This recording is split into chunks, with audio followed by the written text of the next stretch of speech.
안녕하세요. 하루 봄봄입니다. 오늘은요, 다들 아시겠지만 평택 고덕 신도시에 최근에 두 건의 그 청약이 있었어요. 그래서 그 두 건의 결과를 가지고 참 많은 생각이 들었습니다. 그래서 부동산은 정말 심리가 너무 중요하다 이 생각을 한 번 더 했고요. 어떤 거냐면 여기 고덕신도시 55블럭 대광 로제비앙 모아 엘가 요거하고 그다음에 대방건설에서 진행한 디에트르 리비에르 두 건의 청약이 진행이 됐었죠. 하나는 일반 분양이었고요. 하나는 사전 청약 후에 일부 본청약을 진행한 단지였어요. 그래서 그 결과를 보시면 역시 사람들은 그 학교의 그런 수요를 더 크게 평가를 한 것 같아요. 그래서 어찌됐든 간에 둘 다 1순위에 마감은 되었고요. 경쟁률을 한번 볼게요. 대광 로제비앙 모아 엘가 아파트 같은 경우에는 결과적으로 5,083건이 접수가 되어서 다 1순위에 마감이 되었고요. 그 다음에 리비에르 같은 경우에는 굉장히 청약 경쟁률이 높았죠. 이거는 한 33대 1 정도 되었던 것 같아요. 뜨르 리비에르 같은 경우에는 사전 청약을 먼저 하고 이번에는 본 청약을 한 케이스죠. 그래서 해당 세대수가 얼마 되지 않았어요. 그래서 132개에서 4,449건의 통장이 들어왔다라고 보면 됩니다. 그래서 다 1순위에 마감이 됐고요. 이거는 엄청 인기가 많았더라고요. 저 대광 로제비앙 모아 엘가는 조금 고덕신도시 끝자락에 있어서 그렇게 그리고 세대수도 커서 한 번에 다 완판이 될까 살짝 의심을 했었는데 제가 잘못 생각했었던 것 같아요. 그리고 역시 고덕이구나 이런 생각을 했었거든요. 왜냐하면 지금 평택에 이 두 건 말고도 다른 분양하는 건이 있거든요.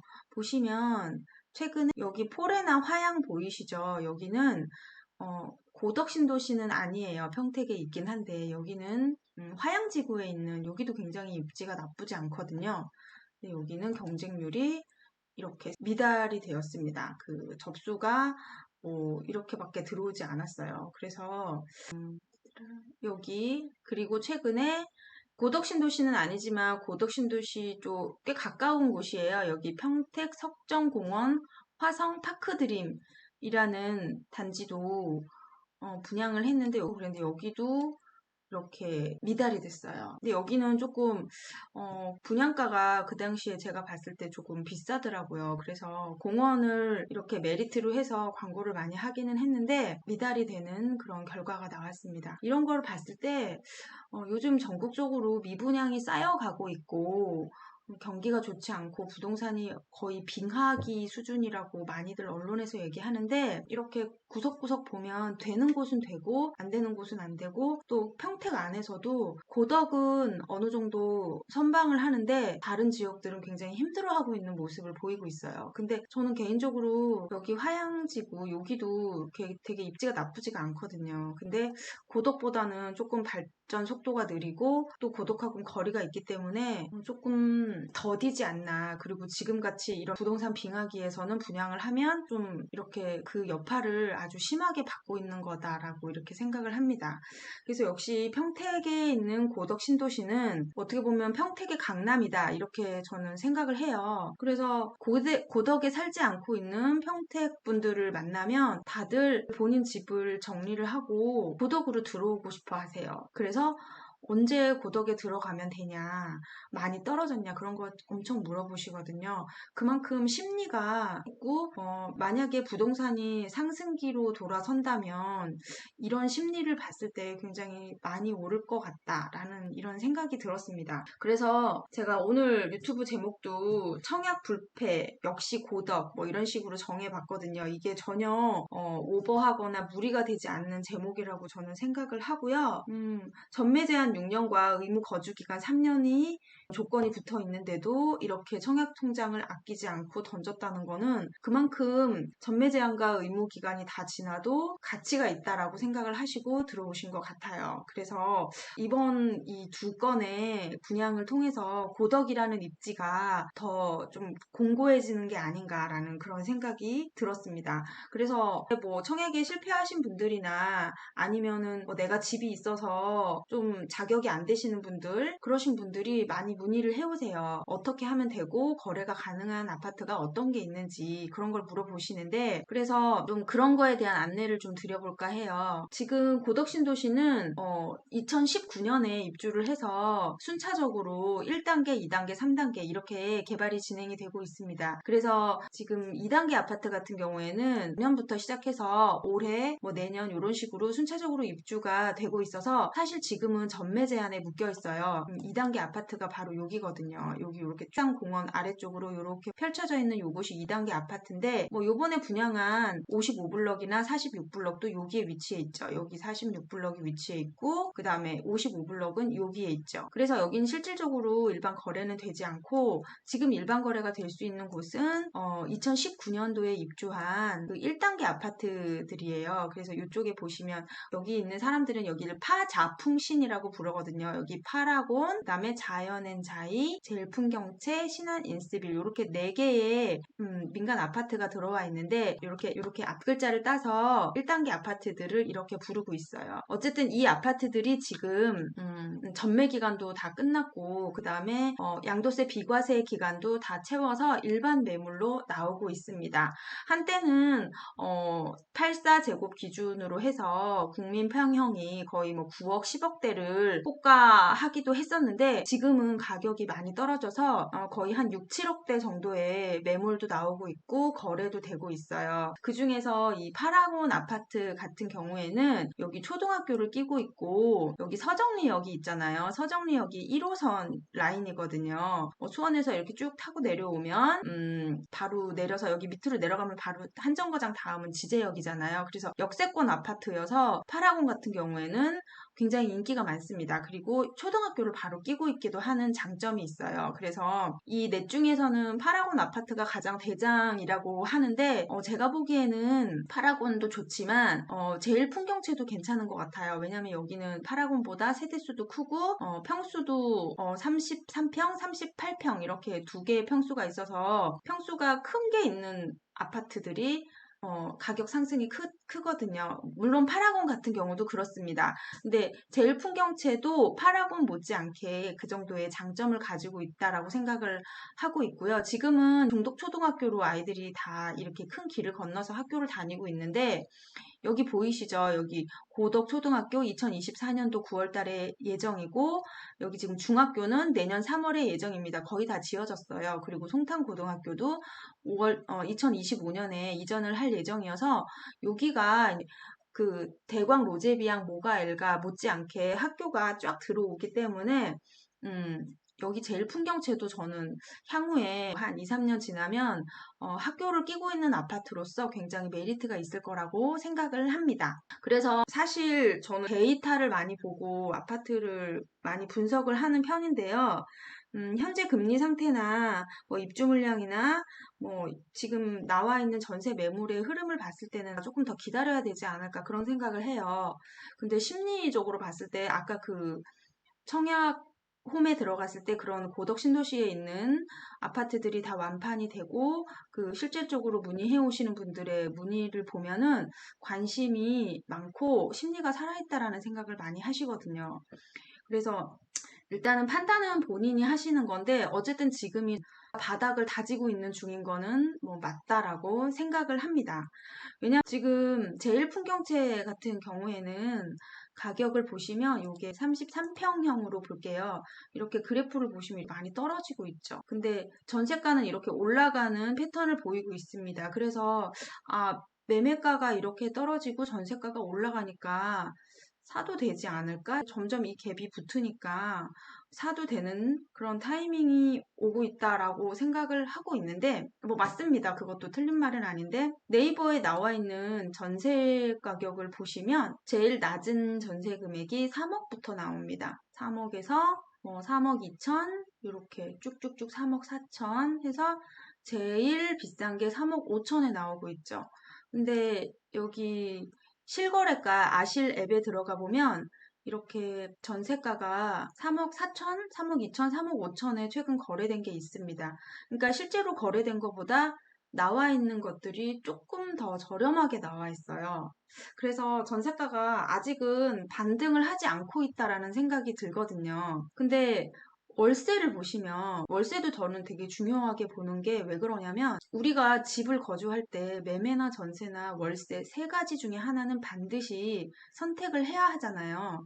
근데 매매는 많이 힘을 잃었고 그다음에 전세도 지금 제가 설명한 대로 이렇게 좀 낮게 시세가 나오고 있습니다. 나머지 선택 중에 하나인 월세를 보면 지금 140, 100, 150 이렇게 거래가 된 걸 볼 수 있는데 월세 나온 걸 보면 월세는 지금 호가가 180, 190, 200 이렇게 나오고 있어요. 그러니까 월세는 시세가 올라가고 있다는 얘기죠. 이게 뭐 거래가 될지 안 될지는 모르겠지만 뭐 현재 나와 있는 거는 그렇습니다. 그리고 자이언앤자이 같은 경우에도 비슷한 흐름을 보이고 있어요. 전세는 2억 5천부터 나오고 있어요. 제일 저렴한 게. 그리고 2억 5천 다음에 3억, 3억 3천 해가지고 제일 비싼 게 4억까지도 나오는데 여기 전세 실거래가를 보면 3억 5천, 4억, 4억 이렇게 있죠. 가장 최근 거래가. 그러니까 최근 거래보다도 나와 있는 매물은 전세가 조금 더 저렴하다고 볼 수 있죠. 그러니까 지금 전세값이 지금 좀 낮게 내려가고 있다라고 볼 수 있습니다. 그런데 여기도 월세를 보시면 월세는 이렇게 190, 200 이렇게 나오고 있어요. 평형대를 지금 계속 84제곱으로 보고 있거든요. 200, 180 이렇게 나오고 있는데 10월 달에 거래된 게 70, 2000에 140 거의 여기도 140, 150선 이런 데서 많이 형성이 됐었는데 지금 네이버에 나와 있는 매물은 140, 150 이런 금액은 없고 190, 200 이런 식으로 나오고 있죠. 그렇다는 얘기는 매매 전세 월세 중에서 월세가 수요가 많다라는 얘기입니다. 그래서 지금 금리가 높기 때문에 전세 자금 대출 금리보다 월세를 내는 게 더 싸다라고 생각을 해서 사람들이 월세를 많이 구하고 집주인들도 어쩔 수 없이 전세를 놔야 되는 집주인들은 전세를 내놓지만 그렇지 않은 집주인들은 월세를 내놓고 있죠. 월세가 더 많이 받을 수 있으니까.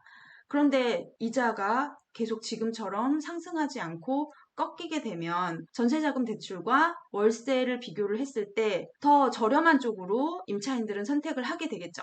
지금은 유리한 선택이 월세이기 때문에 월세를 선택을 하는 것이지만 이제 금리가 어느 정도 상승이 꺾이고 멈춰 있거나 그러면 월세의 상승도 멈추겠죠. 그러면 그 수요는 전세로 가게 될 것이고 전세가 그런 식으로 해서 올라가게 되면 그때 비로소 이제 매매가도 같이 올라갈 수 있다.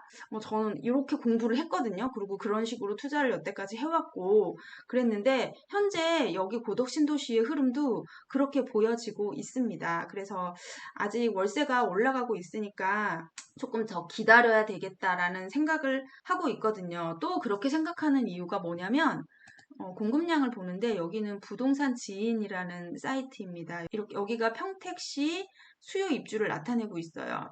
지금이 2022년이잖아요. 2022년인데 여기서 내년에 공급량이 줄어들고 2024년, 2025년에 또 공급량이 이렇게 늘어납니다. 그래서 공급이 많다라고 하는데 사실 이 공급은 평택을 전체로 봤을 때 얘기고요.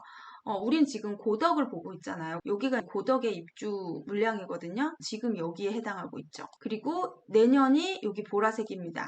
내년에는 고덕의 입주가 굉장히 많아요. 그래서 제 생각에는 내년에도 입주가 많기 때문에 전세가 굉장히 힘을 못 받지 않을까 이런 생각을 하거든요. 지금도 전세 가격이 조금 낮은 가격으로 매물이 나오고 있잖아요. 그리고 내년에도 이렇게 입주가 많으니까 내년에는 전세 가격이 조금 내려갈 것이고 근데 2024년부터는 입주량이 이렇게 줄어들기 때문에 이때가 가장 큰 고비일 것 같아요. 2023년도가.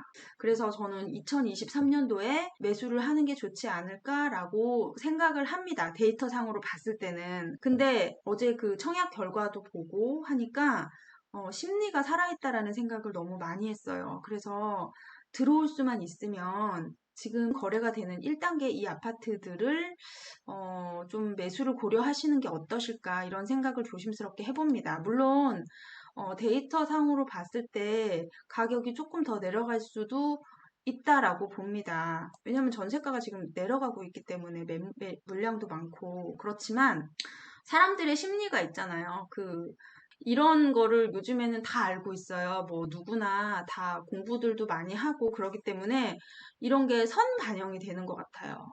금리 같은 경우에도 지금 기준금리가 뭐 3%, 3.25% 이 정도 한다고 해도 대출금리나 주택담보대출금리는 계속 올라가고 있잖아요. 앞으로 한 번 더 올라갈 거라고 생각을 하기 때문에 그래서 모든 게 다 선반영이 되어서 지금 대출금리 같은 경우에는 뭐 8% 이렇게까지도 나옵니다. 그런데 반대로 생각을 하면 금리가 떨어질 거라는 거를 감지를 하는 순간 그렇게 선반영됐던 거품들은 한 번에 쫙 빠질 거란 말이에요. 그러면 그거에 눌려있던 부동산 가격들이 올라가게 되겠죠. 지금은 금리에 대한 리스크 고점이 어디인지 모르기 때문에 우리가 다 불안해하고 있고 얼마나 올라갈지 모르기 때문에 은행들이 계속 금리를 올리고 있지만 이제 금리 상승이 멈추고 지금 미국에서도 인플레이션이 어느 정도 고점에 다다르고 있다라는 이런 뉴스들이 조금씩 나오잖아요. 여러 가지 뉴스들을 봐야 되겠지만 그게 다 어느 정도 고점을 찍고 있다. 이제 내려올 것 같다. 이런 뉴스들이 나오기 시작을 하고 금리 상승이 멈추는 게 보이면 다시 금리는 내려올 거라고 생각을 하죠. 지금 금리 때문에 이렇게 힘들잖아요, 다들.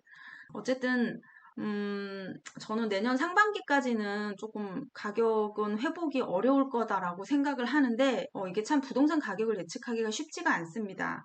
그리고 지금이 저점인 거는 정말 맞는 것 같아요. 그래서 여유가 되시거나 좀 상황이 되시는 분들은, 자기 살고 있는 집을 정리를 하고, 또 여기는 조정 대상 지역에서 풀렸기 때문에, 뭐, 취득세 부담도 좀 어느 정도 완화가 되어 있는 상태잖아요. 그래서 잡을 수 있으면 잡고 너무 바닥을 잡으려고 하시면 그 타이밍을 못 잡는 경우가 많습니다. 그러니까 내가 지금 사도 조금 한 몇 천만 원 더 떨어져도 그거는 괜찮아 라고 생각을 하시는 분들은 지금 잡으시는 게 맞을 것 같아요. 이렇게 현재 고덕신도시에서 거래가 가능한 이런 단지들이 있고 매물도 있으니까 전화 주시고요. 좀 실거주를 원하시는 분들은 좀 적극적으로 검토해 보시기를 바랍니다. 자, 오늘은 여기까지 그럼 영상을 찍고요. 다음에 또 다른 소식으로 찾아오겠습니다. 감사합니다.